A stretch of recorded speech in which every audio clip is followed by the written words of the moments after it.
The DXY remains mostly sideways, which is causing some challenging trading conditions for the rest of the Forex market. But I'll show you what I'm watching for this week on the DXY, the EURUSD, the pound, and also the dollar yen for the week ending March 8th, 2024. And if you've been waiting to join our VIP group, I have an incredible offer for you this month that you're not going to want to miss. So click on the link at the top of this video, and you're going to be taken to my recommended broker, Blueberry Markets. Right now, we're running a promotion, guys, through March 12th. And the really cool part about this is this section right here. So you're going to get lifetime access to our VIP group if you deposit $200 or more with Blueberry Markets using my link. So that means you're going to get lifetime access to real-time market discussions in Discord. You're going to get exclusive charts and setups, daily videos. You'll be able to see my trades in real time.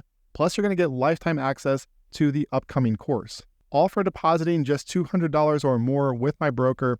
And also, you'll be entered to win a DJI Mini 4 Pro drone if you trade at least one lot before March 12th. All right, so again, this is a limited time offer, guys. So be sure to see the link in the description of this video, or if you're on the website, click on the broker link here at the top of the page, and you'll be taken directly to the Blueberry Markets page to sign up. So that's all you have to do, guys, for lifetime access to the VIP group. You don't have to pay me a dime. All you have to do is come over here, open up an account, fund it with $200 or more, place a single trade by March 12th, and you will have lifetime access to the VIP group, plus a chance to win that drone. Okay, so let's go ahead and jump right in here, guys, looking at the DXY daily time frame. So this is what's causing most of the Forex market to be kind of challenging right now, is the fact that we have the DXY just kind of going sideways here above the 103.5 area. So we obviously still have an uptrend in place here for the DXY ever since the start of 2024. So that hasn't changed yet. So as of right now, I don't think now is the time to get bearish here on the DXY while it's above this area around 103.5. Now, with that said, though, we really haven't seen much momentum from bulls following the retest down here at this key support area. Okay, so this was a critical area back here where when the DXY was trading up here in this region, I was saying that I was looking for a potential move down here in this region just to kind of fill in this breakout candle. So notice how this big green candle, we had no retrace through here until this wick. Okay, so now last week we did get a move down here into this wick here to fill it. So that's what I talked about last weekend. And so we got the move down here to fill it.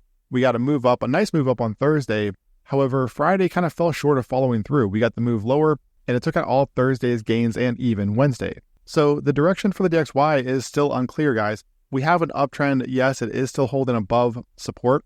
So I can't justify getting bearish here. At the same time, though, this could easily rotate lower. This could become a bear flag, and we could get a continuation of the move that we saw back here. Okay, so that is one thing to pay attention to. This is not a case where I'm overly bullish or bearish on this market. I'm just waiting for a clear picture on where this market is likely to go. Now, it would have to take out 104.45, so it would have to reclaim this area back here to turn bullish toward 105 and 105.8. And alternatively, if we get the close below 103.5 down here, then that would be bearish toward areas like 103 and 102.60. All right, so, indecision right now for the DXY, but those are the key areas I'm looking for down here, 103.5 and also 104.45 for a breakout here, either up here in this region or down here below support. So obviously with the DXY mostly sideways, we've kind of seen the same thing from the euro here, going sideways over the past few weeks above that 107.90 area. So 1.079, that's this pivot right back here. And you can see where last week, it almost tested the level, kind of fell a little bit short, but as of now, that area is going to be support for the euro going forward.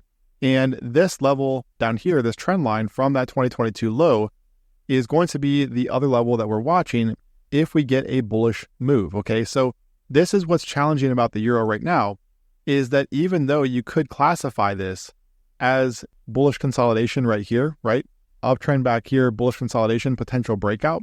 But the issue with that, or the challenge with that, I should say, is that you've got this trend line right up here at 1.088 or so. And that's what's going to make this really challenging, because even if you get a breakout from this level right here, okay, this channel, right, you've still got this wick up here to deal with, which is what tested that 2022 trend line. Okay, so as long as the market is below this area back here, it's going to be a challenging market to trade. Now, if we were to see the euro close below this pivot right down here, okay, a sustained break below this, flips that to resistance, and we're looking at a move back down here toward 1.073. So as of right now, like a lot of the Forex market, this one is just really challenging to trade with it just going sideways here, really no decision here. And that's why I really don't favor trading it at the moment until we get a clearer picture of where this market is likely to go. So next up, we have the pound, which is arguably the biggest offender of them all in terms of sideways action, because even though the DXY and the Euro have been mostly sideways since January, this market has been sideways ever since all the way back here in December. So ever since the market broke above this area back here, it really has just been a sideways market. Now, the other challenging part about this is because it's been so sideways, we see these key areas on the chart that would otherwise hold up start to break down. And one of those levels is right here at 1.2635. Okay, now this closed on Thursday. So I told VIP members this closed on Friday, or on Thursday, I'm sorry. This close right here should have flipped this level to resistance. And you saw it temporarily. However, the market closed right back above. Now, the one thing about this that you could argue is that this was a little bit too marginal to call it a breakdown. If we had seen the pound closing down here in this area, then it would have been a little bit more convincing. However, it was very close to our key level. But with that said, though, we've seen this over and over again from the pound here with the sideways action. For instance, this level right back here, right? So this was a key level right back here at these lows, and it started to break down through this area. Now, the reason for that is, once again, we have a sideways market. So there's no direction here. There's no momentum. So this continues to happen here with the pound, and this is why it's challenging to trade. So ultimately, for GBP, it's going to take a close above these 1.27 highs, okay, to retest this level up here. And just like with the Euro, you've got to be careful because we do have key levels like this right here to where even if we get a close above the top of this channel that we've talked about, so even if we get a breakout above here, you've got to be careful because we have this level just above that, just below 1.28. Okay, so challenging trading conditions here, and this is why I favored the move lower, not because it was the most likely, but because the risk reward there is much better in my opinion. The move down here was much better than a move up here in this area. All right, but we're gonna have to wait and see where this goes. Obviously, a lot of this depends on the DXY in that 103.50 area, like I mentioned. So, for the pound, I still like the technicals overall. The technical levels are still holding up relatively well. The issue right now, though, like I said, for the pound, is that it has been so sideways over the past few months that you're seeing it just start to chop around these key levels.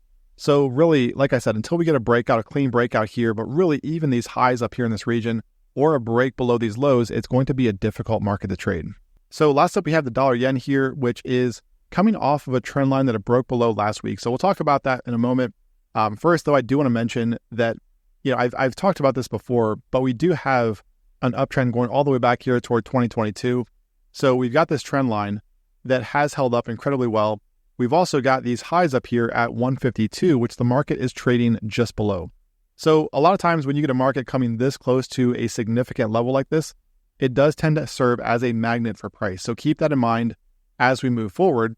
With that said, though, okay, the dollar yen is, even though it's still holding above this horizontal support that we've talked about, so these highs are right back here at 149.7. Okay, so this right now is key support. Even though it's holding above that, we saw Thursday retest it and even sweep some of these recent lows, close back above.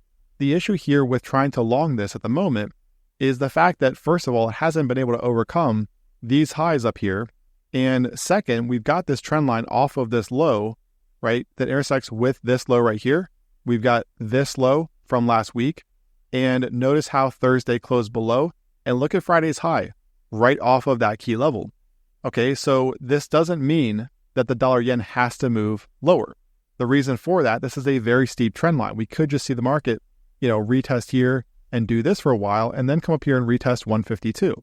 So if you're getting short, through here, just assuming that the market has to move lower, that could be a dangerous spot, right?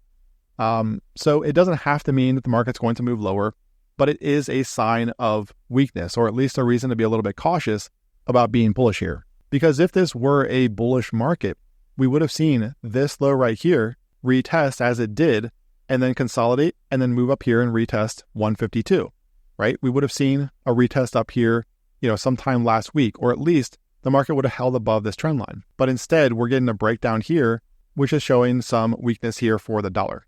Okay, so, you've got to be careful with this. Obviously, again, going back to the DXY, 103.5 is going to be critical. If we see the DXY break below 103.5 and this market break below this area around 149.7, then that is going to potentially materialize into a correction here for the dollar yen down toward levels like this here at 148.35 and potentially lower. But as I said, you've got to be careful with 152 just above current levels because significant multi-year level like that do tend to serve as magnets for price. Okay, so ultimately, like a lot of the Forex market, I know people don't like to hear it, but this is a very sideways market. It's indecisive as of now. So until we get some clear direction here for the dollar yen, specifically either consolidating here and taking out 150.9, okay, for a run at 152, or we get the sustained break below 149.7, until we get one of those two things, either this up here or this down here, I don't like the idea of trading this unless you're a range trader and you're happy shorting the highs up here and longing the lows down here. Be sure to subscribe to the channel and click the bell icon for notifications. Don't forget to, guys, claim your 70% off VIP access. You can also join my recommended broker, Blueberry Markets, and deposit $200 or more to get lifetime access to VIP, although you have to do it before March 12th. Enjoy the rest of your weekend, guys. I will talk to you again on Monday.